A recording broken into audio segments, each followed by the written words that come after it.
Hello and welcome to another video from Fudge Learn about Oracle eBusiness Suite.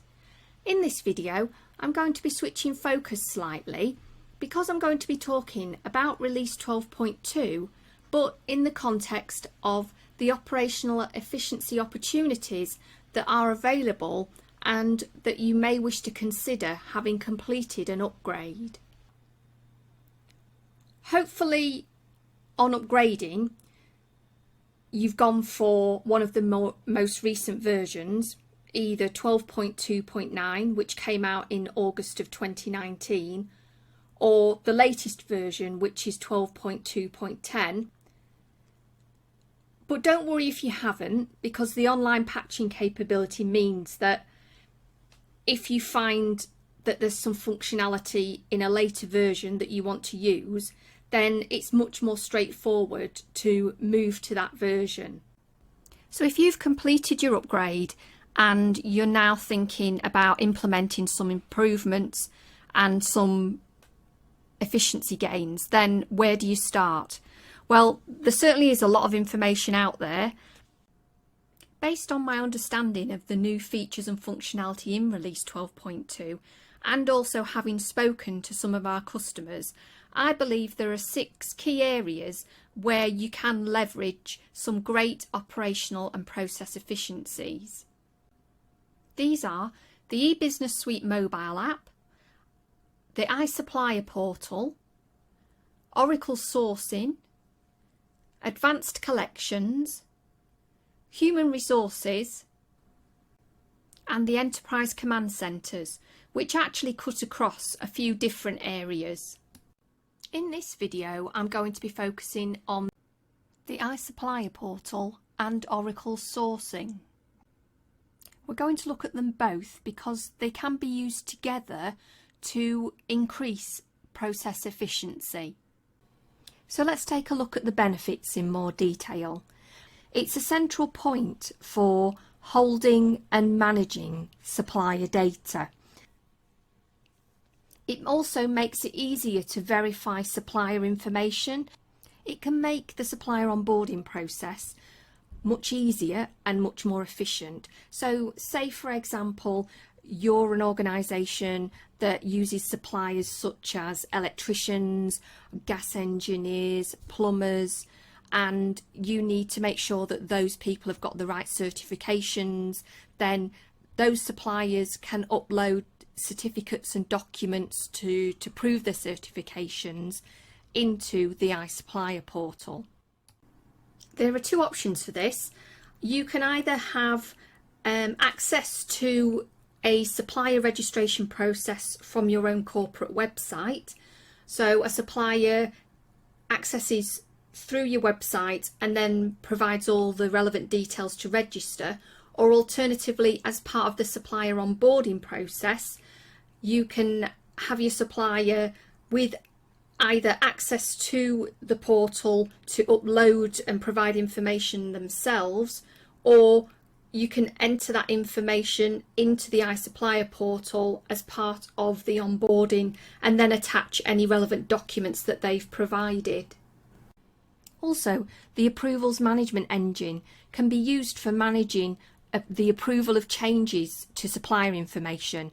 So say for example it could be an internal employee that has amended the supplier address information, or an internal employee that's amended the supplier bank account information, and you can even have supplier administrators, so individuals that work for the supplier that have access to your iSupplier portal that can go in and update their own information in there, and those changes can then be routed to an internal employee for approval, say for example a buyer.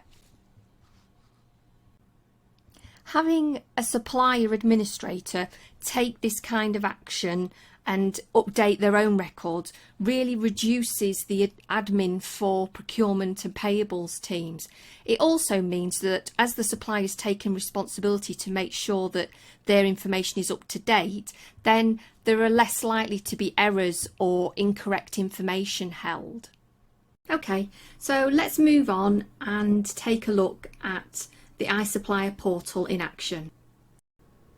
Okay, so we're going to imagine that I'm someone who works in a procurement team and I've got a prospective new supplier and I need to enter their details. So I've logged into the iSupplier portal and I'm in the supplier registration area. So I'm going to enter the company name details, the tax country and taxpayer ID for the new supplier, and I've also entered the relevant contact information as well, so my contact name at the supplier and their email address details. So the next stage is to enter any further information that I want to provide about that particular supplier.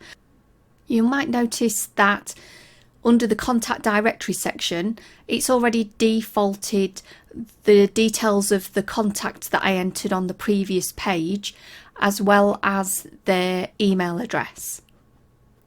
So next I'm going to enter the address details for this supplier.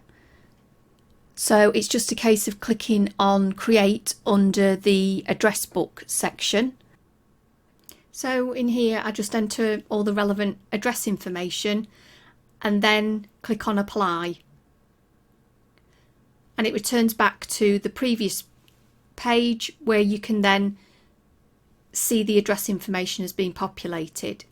Now I'm going to add details of the products or services that I provide. So I'm going to select the category, which is brushes, and the subcategory, which is paint and varnish. And that's now updated. It's all very intuitive, so a supplier should find it pretty straightforward to enter the information. Now I've got the option, if I need to go away and find some details to put in here, I can click on save for later, or if I'm happy with everything that I've input, I just click on submit. That then fires off a notification to the buyer to let them know so they can then complete their processing of that.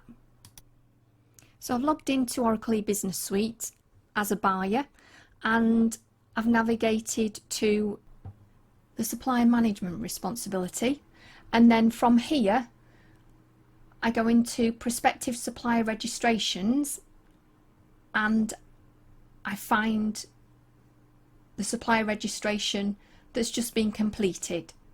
I can review the information that they've submitted and I can update that if I want to. If I'm happy with it, then it's simply a case of clicking on go, and that confirms my approval of the information that they've entered.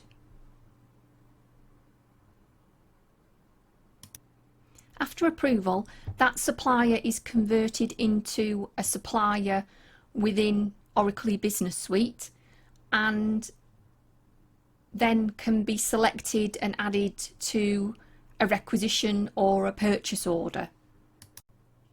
So now let's take a look at that supplier within the system.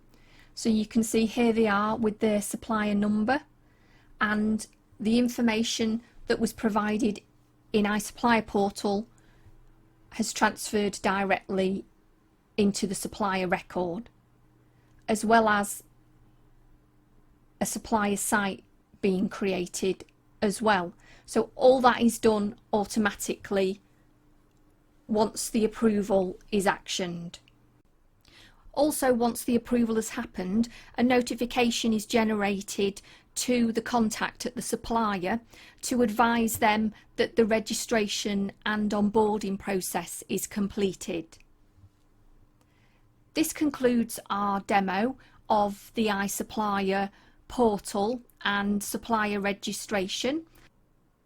I certainly think that if you're an organisation that has a high volume of suppliers, then this has got the potential to save your procurement and purchasing team quite a lot of administration around supplier management, so it's certainly worth looking into introducing it. A module which is complementary to the iSupplier portal is the Oracle Sourcing module. So let's take a look at the benefits of that in Release 12.2 and also how it can work with the iSupplier portal.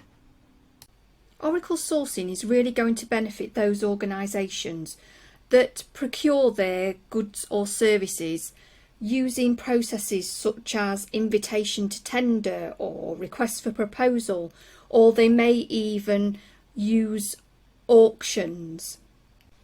It really helps with collaboration because it provides a central repository for storing documents such as tender documents or proposals, and it makes it easier to share those out with other interested people within your organisation.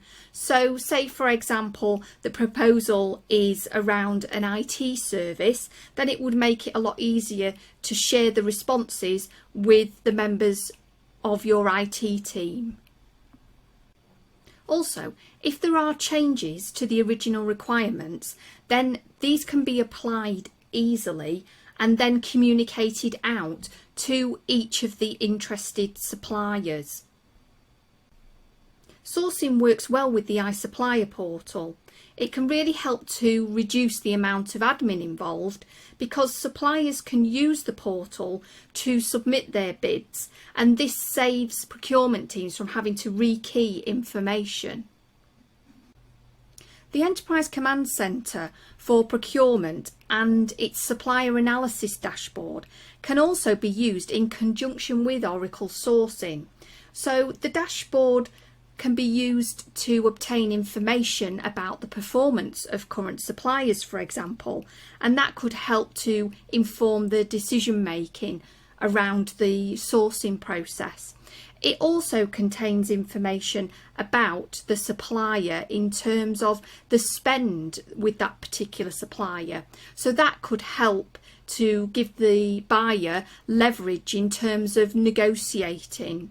So the supplier analysis dashboard that we're taking a look at now, that's going to be helpful to buyers if they're wanting to do some particular investigation work on that supplier. So say for example they want to look at doing some spend analysis and looking at particular items that are ordered through that supplier and looking at volumes. So they might be able to go back and renegotiate bigger discounts with that supplier if there's been an increase in volumes of a particular item that's being ordered, for example. As well as procurement history, this dashboard also shows relevant information about supplier performance. So as you can see, you've got two charts here that are helpful with that. So on the left, you've got overall supplier performance, and you can see it's a bubble chart, and you've got bubbles for each of the different suppliers, and it's showing information about deliveries, quality, and how much spend is with each of those suppliers.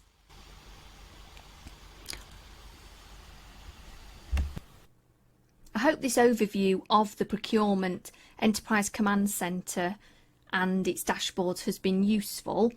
We have produced another video on the Enterprise Command Centres which goes into quite a bit more detail, and it puts them into the context of the whole procure to pay process.